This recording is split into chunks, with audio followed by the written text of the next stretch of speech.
सोपे उपाय आणि तोडगे. रोज सकाळी उंबरठा स्वच्छ करावा. त्याची हळद कुंकू वाहून पूजा करावी. उंबरठ्यावर लक्ष्मीची पावलं चिटकू नयेत, कारण त्या लक्ष्मीच्या पावलांवर आपली पावले पडणं हे काही बरं नाही. मुख्य दरवाजास उंबरठा असणे आवश्यक असते. घराच्या मुख्य दरवाजापेक्षा घराच्या आतील दरवाजे हे कधीही उंच अथवा मोठे असू नयेत. देवघरात देवांच्या फोटोबरोबर मृत व्यक्तीचे फोटो ठेवू नये. घराचा मुख्य दरवाजा नेहमी फडक्याने पुसून स्वच्छ ठेवावा.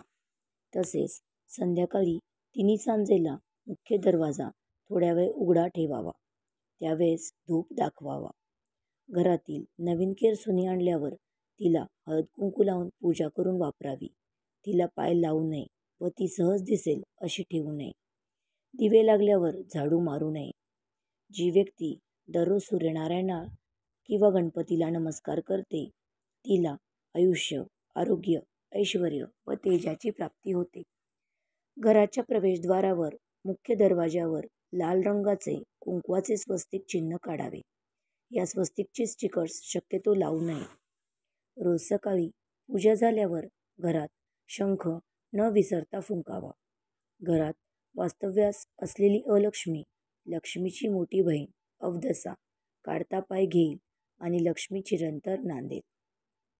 आपल्या कपाळी मधल्या बोटाने गंध लावूनच नंतर देवपूजा करावी, म्हणजे ती पूजा पूर्ण होते. वास्तूमध्ये किंवा पूजेमध्ये कोणत्याही प्रकारची अंत्यविधीची रक्षा ठेवू नये. रोज सकाळी पाण्यात थोडेसे मीठ मिसळून त्या पाण्याने घरातील फरशी पुसावी. मनःशांती लाभते. अभ्यास खोलीत टेबलासमोर गणपती, सरस्वती किंवा इष्टदेवतेची प्रतिमा ठेवावी. श्री स्वामी समर्थ हा जप घरातल्या सर्वांनी किमान 108 वेळा म्हणावा. कोणीही एका व्यक्तीने रोज 1000 जप करावा. धनलाभ होतो. तुळशीत काही लोक शंकराची पिंड ठेवतात, ते चुकीचे आहे.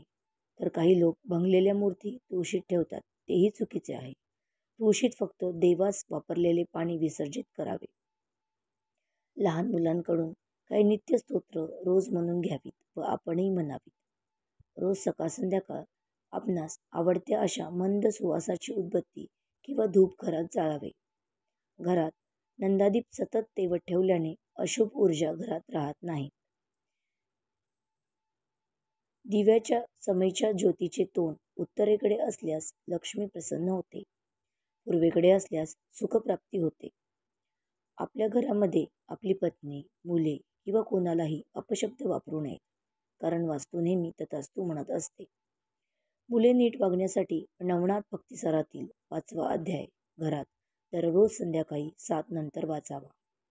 ज्याचा विवाह होण्यास अनेक अडचणी येतात, ठरलेले विवाह मोडतात, अशाने नवनाथ भक्तिसार 28वा अध्याय दररोज संध्याकाळी 7 नंतर वाचावा.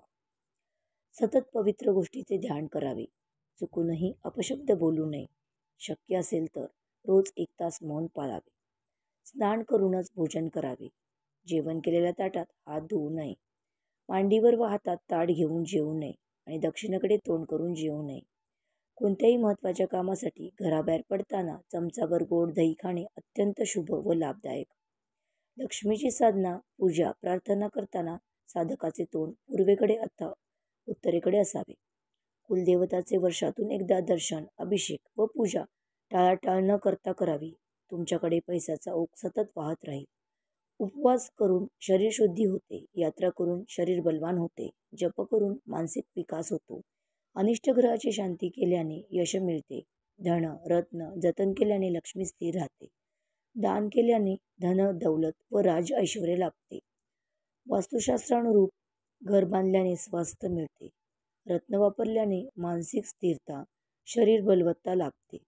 रोज ध्यान करून एकाग्रता, दृढनिश्चय आणि निर्णय क्षमता वाढते. Shri Swami Samarth. Please like, share and subscribe.